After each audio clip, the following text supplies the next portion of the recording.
bienvenidos una semana más, un nuevo vídeo a El Palo de Siempre, tu canal de YouTube favorito y como siempre apoyado por nuestro primer libro, Jugamos como nunca, perdimos como siempre. Y vamos a seguir hablando de la selección española, ya que esta semana hemos disfrutado muchísimo con ese 6-0 que le endosó nuestra selección a Alemania, un resultado totalmente histórico, ya que nunca en la historia del fútbol alemán había recibido semejante goleada por 6-0. Habría que remontarse pues hasta ni más ni menos que el tercer y cuarto puesto del Mundial 58 para ver a Alemania recibir 6 goles, 6-3 ante Francia, hasta el 54 para ver ese 8-3 mítico de la primera fase ante Hungría, aunque luego finalmente Alemania ganaría ese Mundial, y solamente recibió 6 goles en 2 amistosos a principios del siglo XX, con lo cual lo que vivimos el martes pasado fue realmente algo histórico. Y precisamente en ese partido se cerró la encuesta que ha promocionado durante las pasadas semanas la red Radio Televisión Española a través de sus canales, de la primera cadena, Teledeporte, la página web, sobre el 11 histórico de España.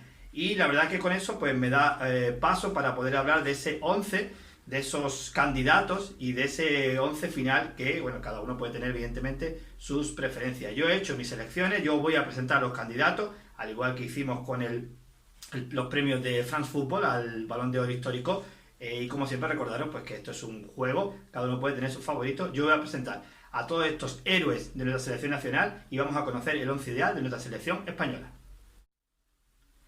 Bueno, y empezamos como no podía ser de otra manera, pues por la portería. Os voy a presentar a los 3 grandísimos candidatos y, bueno, no solamente a estos 3, sino a muchos de los que se quedaron fuera, pues como Iribar, Ramallets, Zubizarreta. Los 3 elegidos por la Televisión Española fueron Ricardo Zamora, el divino, el gran portero de los años 20 y principios de los 30, medalla de plata en los Juegos de Amberes en el 1920 y sin duda la primera gran figura de nuestro fútbol nacional.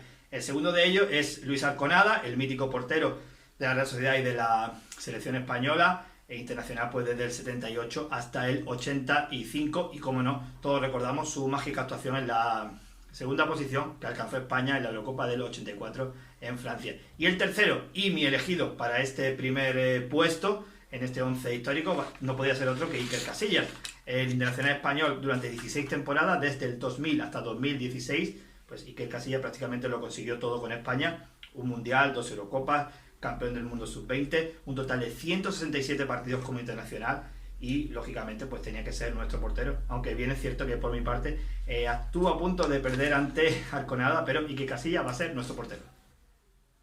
Bueno, y la cosa se empieza a poner seria. Vamos a empezar a hablar de la defensa, esos 4 puestos: lateral derecho, lateral izquierdo, central derecho y central izquierdo. Por la parte derecha teníamos como candidato, uno es Michel Salgado, el lateral del Celta de Real Madrid del año 2000, Jesús Nava, que como todos conocemos, pues empezó como medio derecho y reconvertido en los últimos años a lateral, tanto en el Sevilla como en la selección, y nuestro elegido en ese puesto va a ser José Antonio Camacho. Vamos a tener al bueno de Cieza durante 13 temporadas como internacional, del 75 al 88, para un total de 79 veces como internacional, un jugador súper polivalente y súper entregado a la selección. Por la parte izquierda por un lado teníamos a Jordi Alba, el lateral izquierdo del Barça y de la selección de la última década, a Joan Capdevila, campeón del mundo en el 2010, pero nuestro elegido va a ser Rafa Gordillo, el lateral izquierdo tanto del Betis como del Real Madrid, 75 veces internacional por la selección española, desde el 78 hasta el 88, una de las grandes referencias de la banda izquierda, especialmente en los años 80. Y nos vamos con los centrales. Primero con el central derecho, teníamos ni más ni menos que a Miguel Ángel Nadal y a Carles Puyol optando a esa demarcación, a ese sitio en el 11 ideal, pero nos tenemos que quedar con Fernando Hierro, 89 veces internacional, 29 goles ni más ni menos para el malagueño de Vélez Málaga y goleador en 3 mundiales, algo que solamente 4 jugadores han conseguido a lo largo de la historia, 4 jugadores españoles evidentemente. Con Hierro, la pareja de centrales va a ser Sergio Ramos, es el elegido como central izquierdo. También optaban en ese puesto tanto Gerard Piqué, el gran central del Barça y campeón del mundo y de Europa, y también optaba también a ese puesto Manolo Sanchís, el central líbero del Real Madrid en los años 80 y principios de los 90. Pero Sergio Ramos, con sus 23 goles y con sus 178 internacionalidades, pues lógicamente tenía que tener un hueco en este 11 histórico. Bueno, y vamos a hablar en este bloque, como no podía ser de otra forma, de los centrocampistas. Un total de 3 centrocampistas vamos a alinear en este 11 histórico. Vamos a tener un medio centro, un medio más a la derecha y un medio más hacia la izquierda. Como digo, repito, son los candidatos y los elegidos por Radio Televisión Española. Cada uno de vosotros podéis tener vuestros gustos y vuestras preferencias. Así que no empecéis luego a decirme que por qué está este y por qué no está el otro vosotros mismos. Bueno, vamos al lío. Medio por la derecha. Tenemos ni más ni menos como candidato a Mitchell, el grandísimo medio derecho del Real Madrid en los años 80, a principios de los 90, autor del mágico hat-trick en Italia 90. Y también tenemos a Pirri, otro de los grandes del Real Madrid, la selección, años 60 principalmente y 70. Sin embargo, tenemos que quedarnos con Xavi Hernández, centrocampista del Barcelona y también, lógicamente, la selección española, 14 años como internacional, 133 partidos y campeón de todo. Campeón del Mundial Sub-20, medalla de plata en los Juegos Olímpicos de Sydney, campeón de Europa 2 veces, de la Eurocopa, también lógicamente de la Champions y, como no, el cerebro de esa España campeona del mundo en 2010. En el medio centro teníamos varias opciones: Sergio Busquets como el medio centro más moderno de la última década, Pep Guardiola como el medio centro de los años 90, pero finalmente yo me decanto por Xavi Alonso. Un total de 131 internacionalidades para el Tolosarra, en total de 11 años en la selección desde 2003 hasta 2014 y, de nuevo, otra de las piezas importantísimas en la consecución del Mundial de 2010. Y por la parte izquierda sí que me ha costado un poquito más porque los candidatos estaban realmente bastante igualados. Se quedaba un poquito descolgado Cesc Fàbregas, que era el primero de los candidatos, el ex del Arsenal y del Barcelona y también lógicamente campeón del mundo en 2010. Y la pugna era por tener al jugador que nos dio el Mundial, pues de 2010, lógicamente hablamos de Andrés Iniesta, del Albacete, un jugador que estuvo de 2006 hasta 2018 formando parte de nuestra selección. Y, lógicamente, Luis Suárez, el único Balón de Oro, bueno, junto a Di Stéfano, evidentemente, el segundo en conseguirlo, el único jugador español en conseguirlo, campeón de Europa con el Inter, campeón de la Eurocopa 64. Me gusta mucho ese homenaje que de alguna forma se rinde a ese equipo de 64, que también contamos en el libro, el único título continental de España hasta 2008. Así que la pugna era Luis Suárez, Iniesta. Yo finalmente me he decantado por Iniesta por la incidencia de ese gol mágico ante Stekelenburg en la final de Sudáfrica en el Ellis Park de Johannesburgo, que nos dio nuestro primero y esperemos que no sea nuestro último mundial de la historia. En el siguiente bloque vamos a conocer la tripleta de delanteros que completa este 11 histórico. Bueno, y vamos ya con la parte más polémica del relato, que es hablar de la delantera. Vamos a tener una delantera con 3 jugadores, uno por la parte derecha, otro por la parte izquierda y un delantero centro.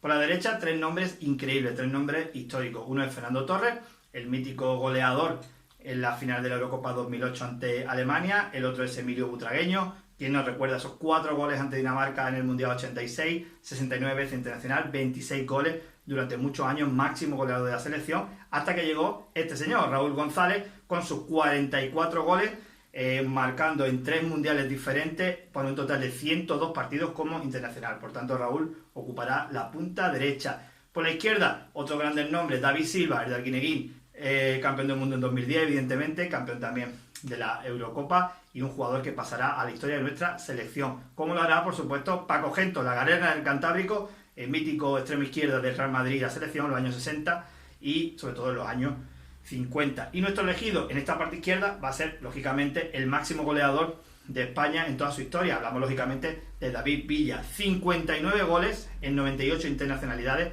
para el asturiano, goleador también en 3 mundiales y clave, sin duda, en la consecución de nuestro hasta ahora único mundial, el de 2010. Y acabamos con el delantero centro. También, de nuevo, 3 grandísimos nombres nos vienen a la memoria. Uno es Carlos Alonso Santillana, el gran delantero de los años 70 y 80, espectacular en el remate de cabeza. El otro es Telmo Zarra, el también grandísimo delantero del Athletic Bilbao en los años 50. Deciros, por ejemplo, que Zarra disputó 20 partidos internacionales, marcó gol en todos ellos, es decir, marcó 20 goles de media, un gol por partido para el grandísimo delantero, que anotó además ese mítico gol ante Inglaterra que recordábamos el otro día, ante Bert Williams en el Mundial de 1950. Y el elegido para ese puesto va a ser finalmente Alfredo Di Stéfano, aunque de origen argentino.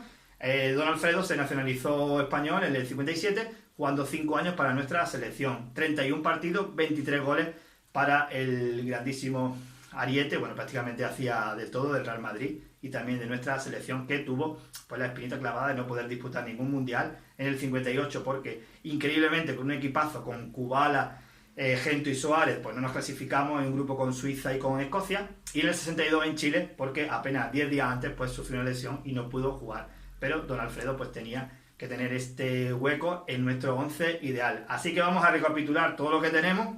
Tenemos un titular con Iker Casillas en la portería, Camacho y Gordillo serían los laterales, Hierro con Sergio Ramos serían los centrales, el centro del campo estaría ocupado por Xavi Alonso e Iniesta, y la punta de ataque sería para Raúl, Di Stéfano y David Villa. Entrenador, os lo dejo a vuestra elección. Los tres que han puesto para elegir serían Miguel Muñoz, Luis Aragonés y Vicente del Bosque, y también os dejo a vuestra elección la sede, que tendríamos un total de 10 campos para elegir. Os hablo de memoria: Benito Villamarín, Sánchez Pizjuán, La Rosaleda, Enrico Pérez de Alicante, Mestalla, el Santiago Bernabéu, Vicente Calderón, el Lluís Companys de Barcelona, Balaídos y el Molinón de Gijón. En esos 10 campos tenéis que elegir uno. Así que nada, espero vuestros elegidos, vuestro 11, vuestro entrenador, vuestro campo favorito. Yo mientras os seguiré aquí contando más historias en el Palo de RSM, en tu canal de YouTube, que es totalmente gratuita la suscripción. No olvidéis de darle al me gusta, y también os recuerdo que seguimos con mi libro, con Jugamos como nunca, perdimos como siempre. Venga, hazte ya con el tuyo, te lo llevas firmadito a casa, un regalo espectacular también para estas navidades. Y nada, espero que os suméis cada día más a esta buena y nueva familia de Jugamos como nunca, perdimos como siempre. Y os mando un abrazo. ¡Hasta luego!